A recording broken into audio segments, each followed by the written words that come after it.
Bismillahirrahmanirrahim. Assalamualaikum warahmatullahi wabarakatuh. Perkenalkan, nama saya Ahmad Nuruddin Adiyemi. Saya dari kelas 5H. Di sini saya akan membuka proyek UAS Sains Data um, kelas 5A 2026.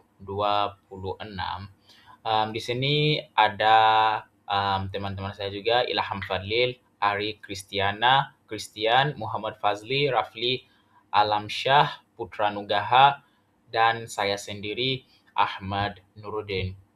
Ya, kita lanjut ke um, letak belakang. Tapi sebelum kita mulai dari letak belakang, ya, apa tujuan UAS ini? Ini klasifikasi resiko kecelakaan. Terus ya, di latar belakang, kecelakaan lalu lintas merupakan salah satu permasalahan serius yang berdampak besar terhadap keselamatan manusia dan kerugian materi. Tingginya angka kecelakaan sering kali dipengaruhi oleh berbagai faktor seperti kondisi jalan, perilaku pengendara, waktu kejadian, serta lingkungan sekitar. Tanpa analisis yang tepat, sulit untuk memahami pola kecelakaan dan menentukan tingkat resiko yang dapat membantu upaya pencegahan secara efektif. Sering perkembangan teknologi, pemanfaat data dan machine learning menjadi solusi yang potensial untuk menganalisis risiko kecelakaan secara lebih akurat dengan mengolah data kecelakaan lalu lintas dan menerapkan metode klasifikasi seperti random forest. Tingkat risiko kecelakaan dapat diprediksi berdasarkan faktor-faktor yang ada. Hasil klasifikasi ini diharapkan dapat menjadi dasar dalam pengambilan keputusan peningkatkan keselamatan berkendara, serta perencanaan kebijakan lalu lintas yang lebih tepat sasaran. Untuk jelaskan dikit ya. Kecelakaan lalu lintas merupakan masalah serius yang diperlukan oleh berbagai faktor. Tanpa analisis yang tepat, sulit menentukan tingkat risikonya. Oleh karena itu, penelitian ini memanfaatkan data kecelakaan dan metode machine learning, khususnya random forest, untuk mengklasifikasikan risiko kecelakaan sehingga dapat mendukung pengambilan keputusan dan meningkatkan keselamatan lalu lintas. Deskripsinya dilanjut oleh teman saya. Baik, Assalamualaikum warahmatullahi wabarakatuh. Perkenalkan, nama saya Muhammad Fazli, Baran PM 233510501, di mana saya akan melanjutkan penjelasan dari Nuruddin, yaitu latar belakangnya, kemudian terdapat deskripsi dataset. Dataset yang digunakan dalam penelitian ini adalah Road Traffic Accident. Dataset yang diambil dari platform Kaggle dengan nama Subrashan Road Traffic Accidents. Dataset ini berisi data kecelakaan lalu lintas yang dikumpulkan dari catatan kepolisian di kota Addis Ababa, Ethiopia, pada periode 2017 sampai 2020. Data tersebut mencakup berbagai atribut yang menggambarkan kondisi pengemudi, kendaraan, lingkungan, serta karakteristik kejadian kecelakaan, seperti usia dan pengalaman pengemudi, jenis kendaraan, kondisi cuaca dan pencahayaan, jenis tabrakan, jumlah kendaraan yang terlibat, dan tingkat keparahan kecelakaan. Dataset ini digunakan untuk membangun model klasifikasi risiko kecelakaan lalu lintas, di mana tingkat keparahan kecelakaan akan diklasifikasikan ke dalam dua kelas utama, yaitu aman dan parah. Dengan pendekatan supervised learning ini, pemanfaatan dataset ini diharapkan dapat membantu mengidentifikasi faktor-faktor yang berpengaruh terhadap risiko kecelakaan serta mendukung analisis dan pengambilan keputusan dalam upaya pencegahan kecelakaan lalu lintas. Nah, model klasifikasi atau random forest. Model yang digunakan dalam penelitian ini adalah random forest, yaitu algoritma supervised learning berbasis ensemble yang menggabungkan beberapa pohon keputusan atau decision tree untuk menghasilkan prediksi yang lebih stabil dan akurat. Random Forest bekerja dengan membangun banyak pohon keputusan dari subset data dan fitur yang berbeda, kemudian menentukan hasil klasifikasi berdasarkan suara mayoritas atau majority voting. Pendekatan ini efektif dalam mengurangi overfitting yang sering terjadi pada single decision tree, serta mampu menangani data dengan jumlah fitur yang banyak dan bersifat kategorikal. Random Forest diterapkan untuk melakukan klasifikasi risiko kecelakaan lalu lintas ke dalam dua kelas, yaitu aman dan parah. Model ini dipilih karena memiliki performa yang baik dalam tugas klasifikasi. Tahan terhadap noise, serta mampu mengidentifikasi fitur-fitur yang paling berpengaruh terhadap tingkat risiko kecelakaan, sehingga mendukung analisis faktor penyebab kecelakaan lalu lintas. Alur kerja penelitian diawali dengan import dataset road traffic accident dari Kaggle, kemudian dilakukan data pre-processing yang mencakup pembersihan data, penanggalan nilai kosong, dan encoding fitur kategorikal. Label target disederhanakan menjadi dua kelas, yaitu aman dan parah. Karena dataset memiliki distribusi kelas yang tidak seimbang, diterapkan teknik undersampling untuk menyeimbangkan data sebelum proses pelatihan. Selanjutnya, data dibagi menjadi data latih dan data uji. Kemudian, model random forest dilatih untuk melakukan klasifikasi risiko kecelakaan. Performa model dievaluasi menggunakan asurasi, precision, recall, dan confusion matrix, serta didukung dengan visualisasi seperti distribusi kelas, confusion matrix, dan fitur importance untuk mempermudah analisis hasil. Tahapan utamanya itu ada import data, pre-processing encoding, undersampling data, training dan testing, evaluasi dan visualisasi. Nah, kemudian di sini terdapat import dataset. Nah, pada set ini digunakan untuk mengimpor dan mengunduh dataset kecuali kecelakaan lalu lintas dari Kaggle dengan bantuan library Kaggle Hub.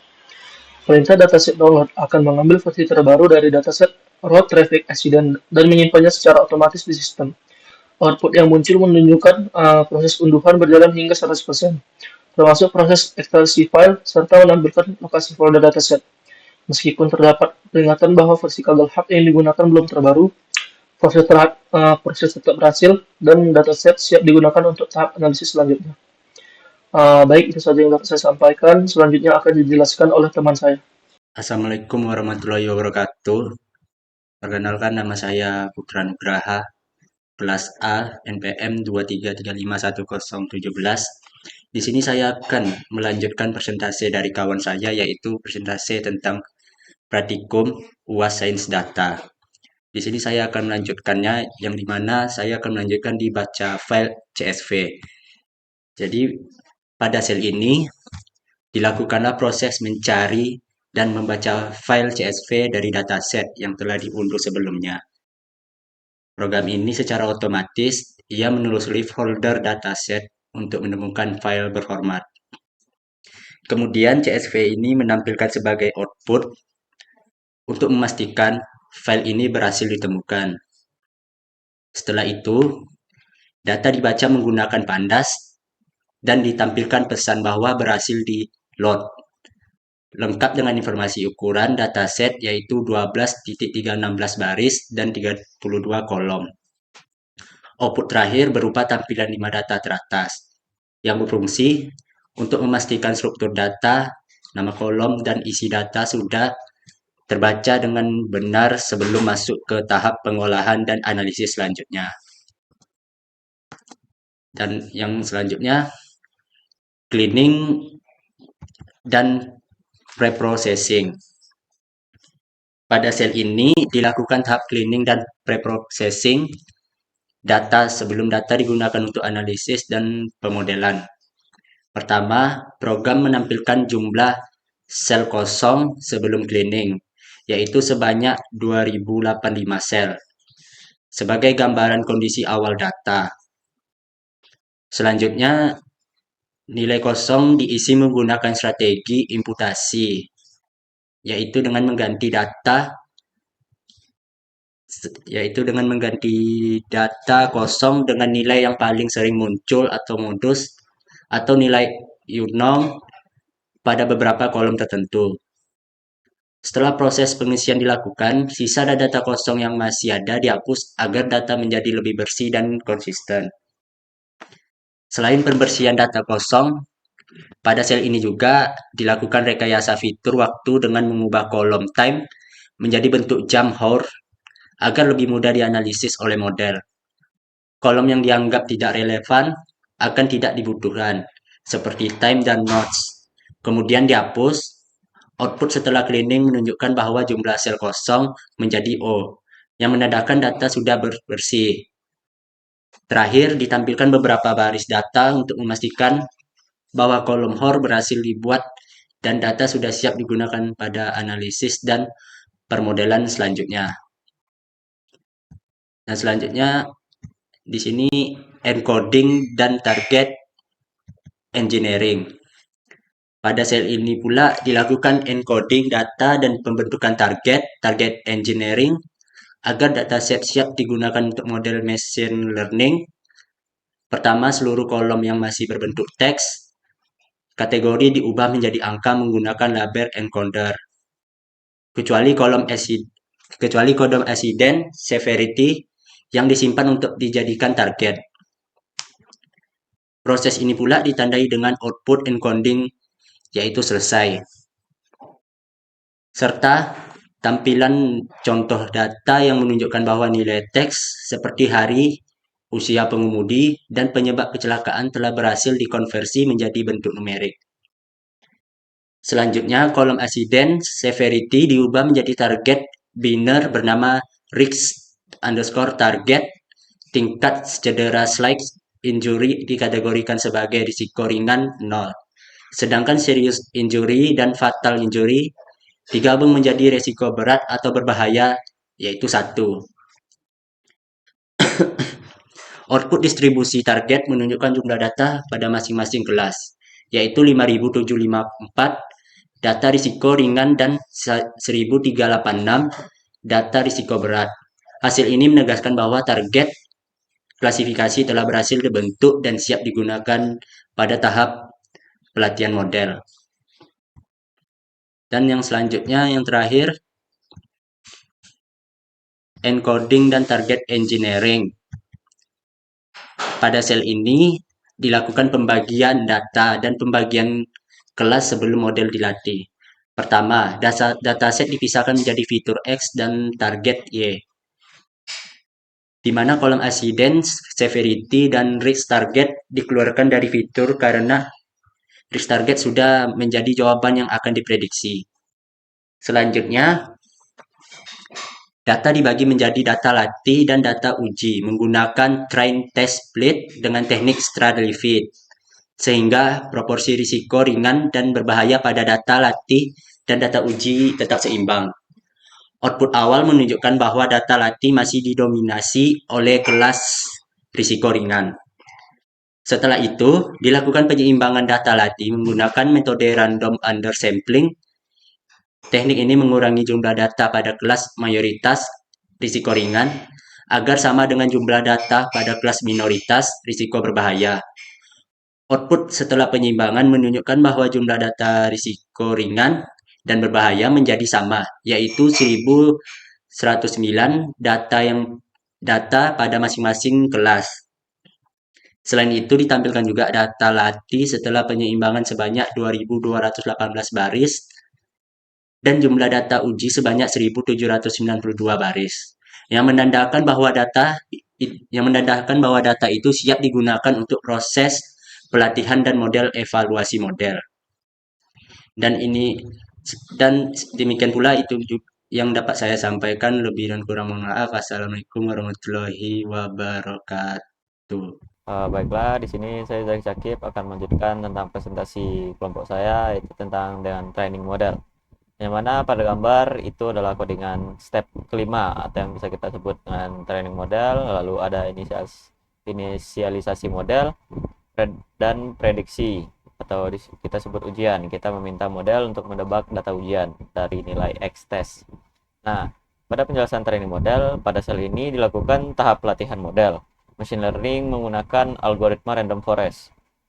Model diinisialisasi dengan jumlah pohon keputusan atau yang bisa disebut dengan N estimator sebanyak 400 agar model dapat belajar pola data dengan baik dan lebih baik dan menghasilkan prediksi yang lebih akurat. Setelah itu, model dilatih menggunakan data latih yang sudah seimbang sebelumnya. Output selesai, model berhasil dilatih, menunjukkan bahwa proses training model berjalan dengan lancar tanpa error. Setelah model selesai dilatih, sel ini juga melakukan prediksi terhadap data uji. Model diminta untuk menebak setiap angka risiko kecelakaan berdasarkan data uji atau yang bisa kita sebut dengan X-test. Nah, munculnya pesan sedang menguji model ke dataset dan siap untuk dievaluasi, menandakan bahwa hasil prediksi sudah berhasil dihasilkan dan siap digunakan pada tahap evaluasi performa model, seperti pengukuran akurasi dan analisis kesalahan prediksi. Pada sel ini dilakukan evaluasi performa model untuk melihat seberapa baik model dalam memprediksi tingkat risiko kecelakaan. Pertama, ditampilkan classification report yang berisi nilai precision, recall, F1 score, dan akurasi untuk dua kelas, yaitu ringan dan bahaya. Nah, dari output terlihat bahwa model cukup baik dalam mengenali kecelakaan aman, namun masih memiliki keterbatasan dalam mendeteksi kecelakaan berbahaya, yang terlihat dari nilai precision dan recall kelas bahaya yang lebih rendah. Nah, selanjutnya ditampilkan confusion matrix sebagai tabel angka yang menunjukkan jumlah prediksi benar dan salah. Angka 972 atau 972 menunjukkan jumlah kejadian aman yang berhasil diprediksi dengan benar, sedangkan 543 menunjukkan kasus false alarm di mana kejadian sebenarnya aman tetapi diprediksi bahaya. Selain itu, terdapat 118 kejadian bahaya yang tidak terdeteksi oleh model atau miss, dan 159 kejadian bahaya yang berhasil diprediksi dengan benar. Output terakhir menampilkan akurasi total sebesar 63,11%, yang menunjukkan bahwa model sudah mampu melakukan klasifikasi dengan cukup baik, namun masih perlu peningkatan khususnya dalam mendeteksi risiko kecelakaan berbahaya. Nah, pada sel ini dilakukan visualisasi confusion matrix dalam bentuk heat map agar hasil evaluasi model lebih dipahami secara visual. Confusion matrix dihitung kembali menggunakan data aktual atau Y-test dan hasil prediksi model Y-pred. Kemudian ditampilkan dalam bentuk grafik berwarna. Sumbu horizontal menunjukkan prediksi AI, sedangkan sumbu vertikal menunjukkan kondisi sebenarnya di lapangan, dengan dua kategori yaitu ringan dan parah. Nah, dari output heat map terlihat bahwa angka 972 menunjukkan kasus aman yang berhasil diprediksi dengan benar oleh model, sedangkan 543 menunjukkan kasus aman yang salah diprediksi dengan sebagai berbahaya. Pada baris kedua, terdapat kasus sebanyak 118 berbahaya yang tidak terdeteksi oleh model, dan 159 kasus berbahaya yang berhasil dikenali dengan benar. Perbedaan intensitas warna pada grafik membantu menunjukkan bagian mana yang sering terjadi kesalahan, sehingga visualisasi ini memudahkan analisis kekuatan dan kelemahan model dalam mendeteksi kecelakaan berisiko tinggi. Nah, pada visualisasi insight, pada sel ini dilakukan visualisasi insight dari fitur importance untuk mengetahui faktor-faktor yang paling berpengaruh dalam memicu kecelakaan atau fatal. Nilai fitur importance diambil langsung dari model random forest, kemudian diurutkan dari yang paling besar pengaruhnya. Dari proses ini dipilih 10 faktor teratas yang dianggap menentukan dalam prediksi tingkat risiko kecelakaan. Output berupa batang horizontal menunjukkan bahwa jam kejadian hour menjadi faktor paling berpengaruh, diikuti oleh penyebab kecelakaan, cause of accident, dengan jenis kendaraan, type of vehicle, faktor lain hari kejadian, lokasi kecelakaan, jumlah kendaraan yang terlibat, serta pengalaman pengemudi juga turut mempengaruhi tingkat parah kecelakaan. Visualisasi ini membantu memahami bahwa kecelakaan parah tidak disebabkan oleh satu faktor saja, melainkan kombinasi beberapa faktor yang penting saling berkaitan, sehingga hasil analisis dapat digunakan sebagai dasar pengambilan keputusan dan upaya pencegahan kecelakaan. Selanjutnya akan dijelaskan oleh rekan saya. Baik, saya akan melanjutkan pembahasan dari kawan saya, yaitu visualisasi grafik. Pada sel ini lakukan visualisasi hubungan antara waktu kejadian dengan tingkat risiko kecelakaan menggunakan data asli yang telah diberi label risiko. Data disalin terlebih dahulu agar tidak mengubah data utamanya. Kemudian label target winner diubah menjadi kategori ringan dan parah. agar grafik lebih mudah dipahami. Visualisasi yang digunakan berupa histogram dengan garis kepadatan untuk menunjukkan pola sebaran kecelakaan sepanjang 24 jam. Output grafik menunjukkan bahwa kecelakaan ringan, yaitu garis hijau, terjadi di hampir semua jam, dengan peningkatan jumlah kejadian pada jam-jam sibuk, terutama pada siang hingga sore hari. Sementara itu kecelakaan parah, yaitu garis merah, cenderung meningkat pada jam-jam tertentu, khususnya menjelang sore hingga malam hari. Pola ini mengindikasikan bahwa waktu kejadian memiliki pengaruh terhadap dengan tingkat keparahan kecelakaan, sehingga jam rawan tersebut dapat menjadi fokus utama dalam upaya pencegahan dan pengawasan lalu lintas. Selanjutnya itu visualisasi bar chart distribusi kecelakaan per hari. Pada sel ini dilakukan visualisasi hubungan antara waktu kejadian dengan tingkat risiko kecelakaan menggunakan data asli yang telah dilabeli risiko. Data disalin terlebih dahulu agar tidak mengubah data utama. Kemudian label target winner diubah menjadi kategori ringan dan parah agar grafik lebih mudah dipahami. Visualisasi yang digunakan berupa histogram dengan garis kepadatan untuk menunjukkan pola sebaran kecelakaan sepanjang 24 jam. Output grafik menunjukkan bahwa kecelakaan ringan garis hijau terjadi di hampir semua jam, yaitu di jam-jam sibuk, terutama siang dan sore hari. Pada kecelakaan parah cenderung meningkat pada jam tertentu, yaitu dari sore hingga malam hari. Pola ini mengindikasikan bahwa waktu kejadian memiliki pengaruh terhadap tingkat keparahan kecelakaan, sehingga jam-jam rawan tersebut dapat menjadi fokus utama dalam upaya pencegahan dan pengawasan lalu lintas. Selanjutnya itu visualisasi bar chart penyebab kecelakaan. Pada sel ini dilakukan visualisasi distribusi penyebab kecelakaan berdasarkan tingkat risiko menggunakan grafik batang. Grafik ini membandingkan jumlah kejadian kecelakaan ringan. Yang pertama itu ada warna hijau, itu kecelakaan ringan, dan kecelakaan parah itu warna merah. Sumbu horizontal menunjukkan kode numerik penyebab kecelakaan, sedangkan sumbu vertikal menunjukkan jumlah kejadian yang terjadi. Dari output grafik terlihat bahwa beberapa penyebab kecelakaan memiliki jumlah kejadian yang jauh lebih tinggi dibandingkan penyebab lainnya, baik untuk risiko ringan maupun parah. Meskipun kecelakaan ringan masih mendominasi pada hampir semua penyebab, terdapat beberapa penyebab tertentu yang menunjukkan proporsi kecelakaan parah lebih besar, yang menandakan tingkat bahaya yang lebih tinggi. Visualisasi ini membantu mengidentifikasi penyebab kecelakaan yang paling berisiko, sehingga dapat dijadikan dasar dalam menentukan prioritas penanganan dan pencegahan kecelakaan. Selanjutnya akan dilanjutkan oleh kawan saya. Perkenalkan, nama saya Ari Kristan Elmanik dengan NPM 233510771. Dan di sini saya akan melakukan demo program untuk proyek kami, di mana judulnya itu klasifikasi risiko kecelakaan menggunakan model random forest. Nah, kemudian untuk dataset yang kami gunakan itu di sini menggunakan dataset yang kami import langsung dari Kaggle. Di sini udah ada semuanya, mulai dari kapan kecelakaannya terjadi, terus reasoningnya juga ada, lalu faktor-faktornya juga semuanya lengkap. Nah, kemudian setelah untuk melakukan import data itu bisa langsung sebenarnya. Kalau misalkan kita download kode di Kaggle itu kita langsung dikasih query-nya, dan di sini query-nya tuh kayak gini contohnya. Lalu dia langsung narik jalur dari si Kaggle untuk dari si Kaggle ke collab-nya.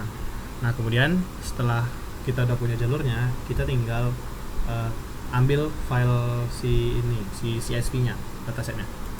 Nah, kemudian di sini kita buat nampilin datasetnya itu kita load datasetnya dari Kaggle. Nah, kalau misalkan kita running tuh dia seperti ini. Nah, jadi di sini dia nampilin 5 baris data karena kita pakai head doang, jadi dia nampilin 5 baris teratas. Kemudian di sini kita sebelum kita train model itu kita lakukan pre-processing. Nah, pre-processingnya itu yang pertama-tama kita pastikan terlebih dahulu bahwasannya setiap kolom itu tidak memiliki nilai yang kosong atau nol. Jadi kita lakukan pengecekan, di mana di sini kita cek data yang ada di dalam dataset per kolom. Nah, ini kalau misalkan kita lihat di sini jumlah sel kosong itu ada sekitar 20.057. Nah, kemudian kita kan udah tahu nih ada berapa banyak sel yang kosong.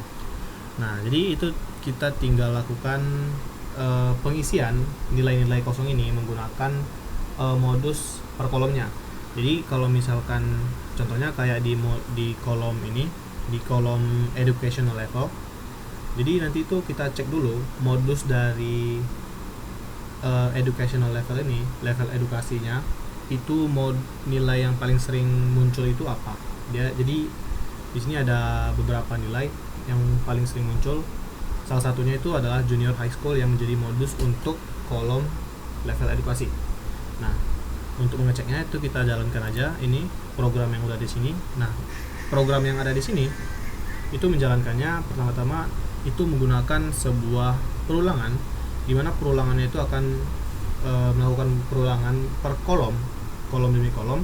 Lalu setiap kolomnya itu dia akan baca tuh datanya. Kalau misalkan datanya yang paling banyak mirip, jadi data yang paling banyak mirip itu akan dianggap sebagai modus. Nah, kemudian di sini kita dapat datanya, di mana di sini mulai dari kolom waktu itu sampai persebaran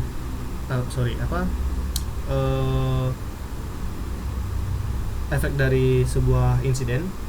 Nah, di sini bisa kita lihat ada slight injury, mulai dari jamnya itu ada di angka jam 15 sampai untuk accident severity.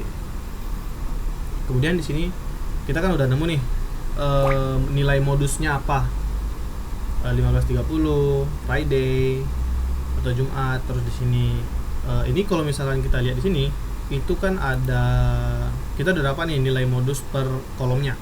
Nah, berarti dari sini kita bisa ambil kesimpulan untuk tiap kolom nantinya itu kita mau ngisi nilai yang kosong tuh pakai nilai modus yang gimana.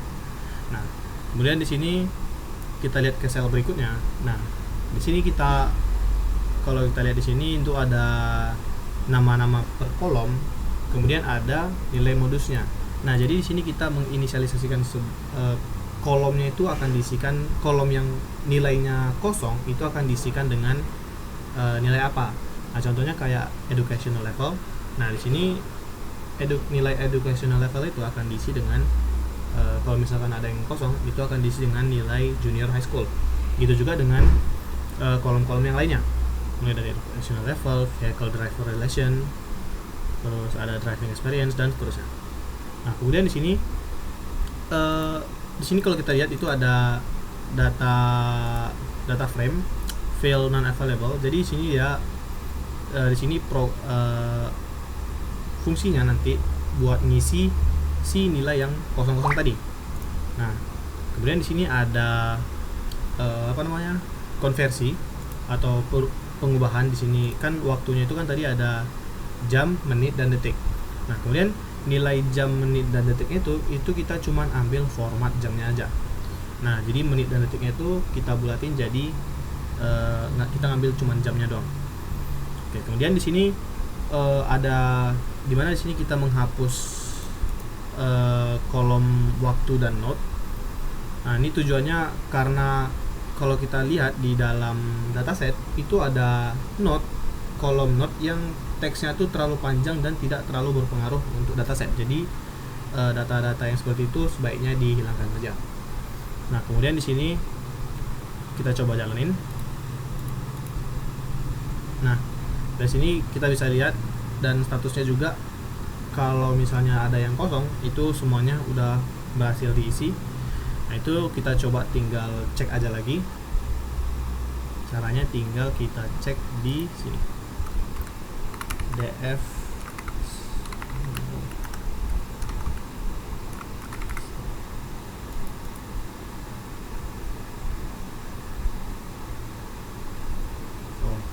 sorry.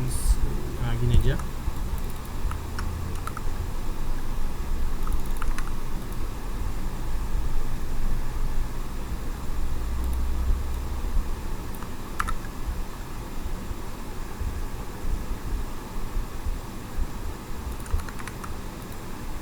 Nah, dari sini kita bisa ambil kesimpulan kalau dataset yang kita pakai itu nilai-nilai yang kosong itu udah berhasil diisi menggunakan nilai modus per kolom. Nah, kemudian kita lanjut ke bagian pre-processing berikutnya, di mana di sini kita melakukan encoding dan membuat target yang akan kita klasifikasikan. Nah, kemudian di sini itu kita pakai library label encoder. Kemudian di sini kalau kita lihat di sini ada perulangan, di mana di sini perulangan ini tujuannya itu supaya kita tuh bisa ngambil nilai-nilai yang bersifat objek, dan nilai yang bersifat objek itu kita ubah jadi nilai bentuk numerik. Nah, kemudian di sini ada penggunaan list, di mana list ini khusus untuk kolom accident severity. Nah, jadi di accident severity itu ada 3 target, yang mana target itu ada slight injury, serious injury, dan fatal injury. Nah, sekarang target yang ingin kami lakukan itu adalah untuk mengklasifikasikan apakah resikonya itu fatal atau tidak fatal. Nah, berarti dari sini karena dia ada tiga target di dataset, maka dilakukan penggabungan untuk target serious injury dan fatal injury menjadi nilai 1, sedangkan untuk slight injury itu diubah menjadi 0. Jadi ketika nantinya si model itu cuman bisa memprediksi apakah suatu kondisi itu dapat menjadi sangat berbahaya atau biasa saja, atau kecelakaan ringan. Nah, kemudian di sini kita buat sebuah tabel baru dengan nama risk target. Nah, risk target ini yang nantinya jadi target kita target prediksi model, dimana nilainya itu kita gunakan dari si risk mapping, yaitu adalah ada 0 dan 1. Kemudian setelah ini kita jalankan, itu kita bisa lihat kalau di dalam risk target nilai dari slight injury dan fatal injury itu punya perbedaan yang sangat jauh. Di sini ada sekitar 6.000 data yang berbeda. Maka kalau kita bisa lihat di sini, ini bisa disebut imbalance dataset, di mana kalau kita paksakan menggunakan data yang ada untuk melatih model, yang ada model itu nanti dia jadi apa dibilangnya, overfitting. Nah, dari sini kita bisa ambil langkah sebelum melakukan pelatihan model, yaitu antara kita melakukan oversampling atau undersampling. Nah, di sini kami mengambil keputusan untuk melakukan undersampling karena kalau diperhatikan, jika kami melakukan oversampling, ada 6.000 data yang harus direkayasa. Sedangkan jika kami melakukan underfitting, itu kami memotong data sebanyak 6.000 sehingga data target antara 0 dan 1 itu bisa stabil dan tidak menggunakan data dummy atau data rekayasa. Nah, jadi di sini kami melakukan proses undersampling. Kemudian setelah melakukan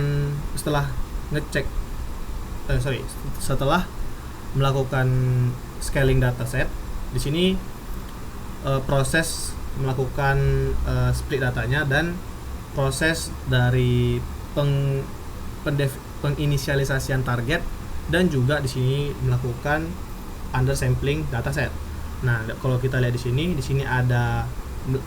kami melakukan inisialisasi targetnya, Lalu di sini ada split dataset, di mana datasetnya itu untuk train dan test itu dibagi menjadi 80/20. Nah, kemudian di bawahnya itu bisa kita lihat di sini kami melakukan inisialisasi model, yaitu di sini kami pakai random forest. Nah, kemudian di bawahnya lagi itu ada proses implementasi undersampling. Nah, jadi di sini setelah kami melakukan jadi di sini prosesnya itu yang pertama menginisialisasikan target, kemudian melakukan split dataset antara train dan test, lalu melakukan inisialisasi model, kemudian melakukan undersampling. Nah, setelah itu barulah dilakukan train model yang akan dibahas oleh teman saya Ilham Fadli di berikutnya. Baik, Assalamualaikum warahmatullahi wabarakatuh. Perkenalkan, nama saya Ilham Fadli dengan NPM 233510834. Di sini saya akan melanjutkan demo program yang sudah dijelaskan oleh Ari Christian Elmanik sebelumnya. Di sini jadi kita langsung saja masuk ke Google Colab-nya untuk melanjutkan penjelasan dari Ari Christian Elmanik mengenai demo program. Nah, di sini Ari Christian sebelumnya sudah menjelaskan mengenai import dataset itu sampai dengan tahap encoding, atau preprocessing lalu encoding. Nah, dia sampai tahap encoding di sini. Nah, selanjutnya saya di sini menjelaskan pada bagian training model, lalu pada bagian evaluasi model dan visualisasi hasil model tersebut, visualisasi evaluasinya model tersebut, dan visualisasi faktor-faktor apa saja penyebab terjadinya resiko kecelakaan yang berat, resiko kecelakaan yang parah. Nah, langsung kita masuk di sini pada bagian melatih model. Nah, sebelumnya di sini kami menggunakan model yang yaitu model random forest.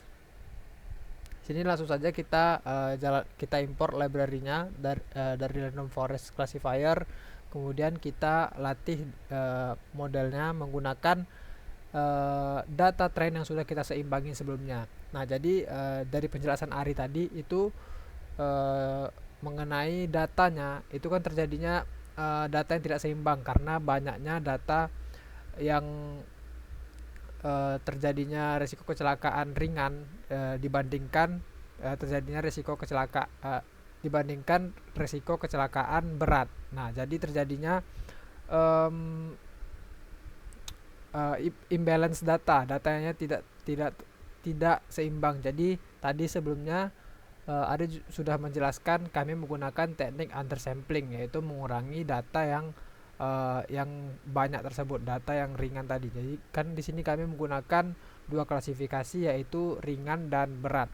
Nah, jadi data ringan itu terlalu banyak sehingga data ringannya dikurangi. Nah, sini kita ambil variabelnya X train balance, Y train balance. Ini data yang sudah diseimbangi supaya menghindari data yang imbalance. Kemudian di sini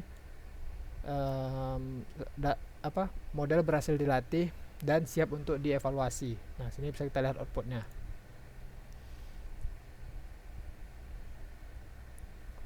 Nah, selanjutnya yaitu kita masuk kepada bagian confusion matrix. Nah, dari model yang sudah dilatih tadi, kita evaluasi model tersebut menggunakan confusion matrix di sini. Nah, di sini kita jalankan dulu selnya. Nah, bisa kita lihat pada bagian sini kita mendapatkan precision kalau klasifikasi ringan itu 0,89, kalau parah itu 0,23, recall 0,64, dan parah itu 0,57. Serta kita bisa lihat di sini matriks tebakan confusion matrix. Nah, di sini kan tampilannya tidak terlalu bagus, jadi digunakan visualisasi menggunakan heat map agar mudah dalam melihat hasil confusion matrixnya. Di sini saya menggunakan heat map untuk melihat hasil evaluasi model matrix tadi. Nah, bisa kita lihat di sini terdapat heat map, yaitu ada di sini bagian fakta di lapangan yang terjadi di lapangan tersebut, dan di sini ada tebakan dari model kita atau AI yang kita latih. Nah, di sini bisa kita lihat kalau di ringan itu berhasil menebak tebakan ringan aman itu berhasil sebanyak 972. Nah, berarti model ini berhasil menebak sekitar 972 kejadian yang aman itu dengan benar dari data dari berapa data tadi? Dari 1500 dari 1515 kejadian aman. Dia berhasil menebak 972. Dan di sini ada bagian 543. Dia itu menebak kalau fakta yang terjadi di lapangan itu ringan, namun model menebak kalau itu bahaya. Nah, jadi di sini terdapat 543 kejadian yang AI salah dalam memprediksinya, di mana hasil ini itu sebenarnya tidak terlalu buruk karena lebih baik kita waspada dengan peringatan dini daripada sudah terjadinya kecelakaan yang parah tersebut. Nah, di sini kan kita dapat nih hasilnya kalau fakta di lapangan itu ringan, sedangkan AI ini menjelaskan memberitahu bahwa itu bahaya gitu. Jadi hasil ini tidak terlalu buruk karena bisa dijadikan peringatan dini walaupun sebenarnya tidak terjadi apa-apa. Dan di sini bisa kita lihat fakta di lapangan itu parah dan AI menebak itu aman. Nah, di sini adalah nilai yang bahaya yang salah ditebak oleh AI tersebut sebanyak 118 dari 277 data. Dan yang benar ditebak oleh AI tersebut adalah 159 kejadian bahaya yang berhasil ditebak oleh model tersebut dari model random forest ini. Nah, bisa kita lihat untuk akurasi modelnya itu hanya mendapatkan sekitar 63,11%. Nah, jadi kenapa terjadinya hal tersebut walaupun data sudah seimbangkan, karena data tersebut itu ciri-ciri antara jadi kan dari data ini kita awalnya mendefinisikan tiga klasifikasi, ada sedang, parah, dan juga ringan. Nah, dari 3 klasifikasi tersebut kami kerucutkan jadi 2, sedang dan parah itu kami gabung, dan ringan itu kami dan sedang dan parah itu digabung, dan klasifikasi berikutnya adalah ringan. Nah, jadi sedang dan parah ini diklasifikasikan sebagai bahaya, nah ataupun berat.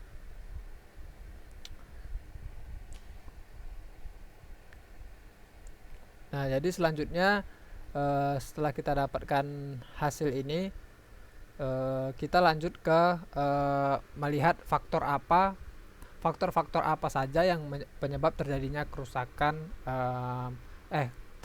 penyebab terjadinya kecelakaan yang parah, yang berisiko parah. Nah, karena di sini tujuan kami adalah mengklasifikasi risiko kecelakaan. Nah, jadi risiko yang parah, kan tadi ada 2 klasifikasi antara ringan dan berat. Nah, jadi di sini risiko kecelakaan berat itu paling utama, penyebab utamanya yang paling banyak itu adalah hour. Hour ini adalah jam yang sebelumnya sudah di-encode dari kolom time.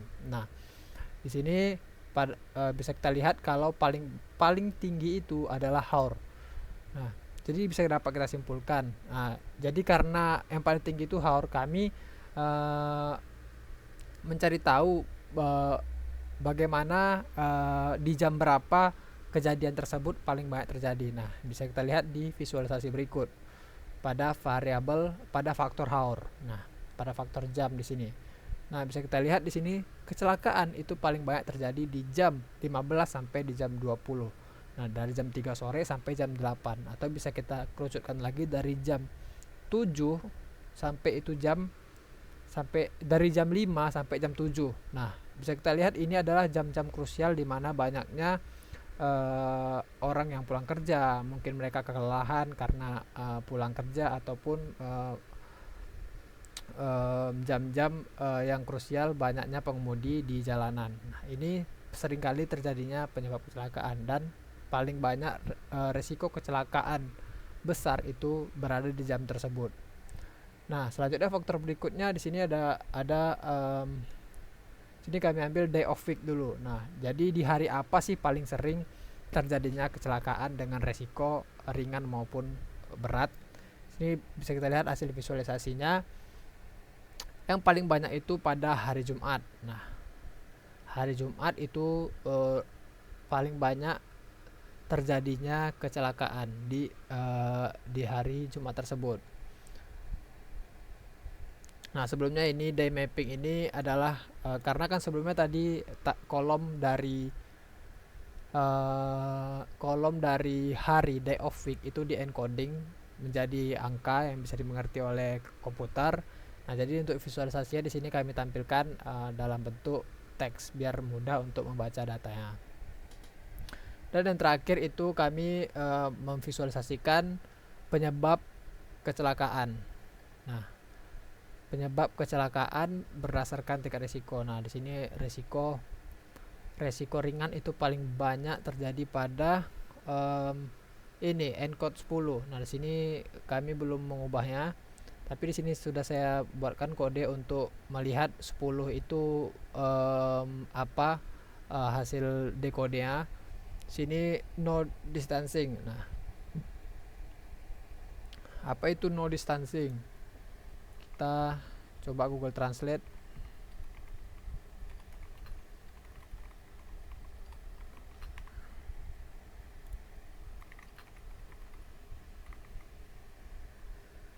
Tidak ada jarak, berarti karena kepadatan. Nah, oke. Mungkin itu saja mengenai pembahasan demo program dari pelatihan model sampai dengan visualisasi hasil serta visualisasi faktor-faktor penyebab terjadinya kecelakaan dengan resiko yang parah. Jadi pada akhirnya hasil dari model ini adalah mengklasifikasikan resiko dari resiko kecelakaan itu ringan dan berat. Nah, sini model mendapatkan akurasi sekitar 63,11% dan berhasil menebak 159 kejadian bahaya itu dari sebanyak 277 data. Oke, baik, mungkin itu saja penjelasan yang dapat saya sampaikan. Saya dan kelompok saya, bila ada banyak penyampaian yang salah atau kurang, kami mohon maaf. Saya akhiri. Wassalamualaikum warahmatullahi wabarakatuh.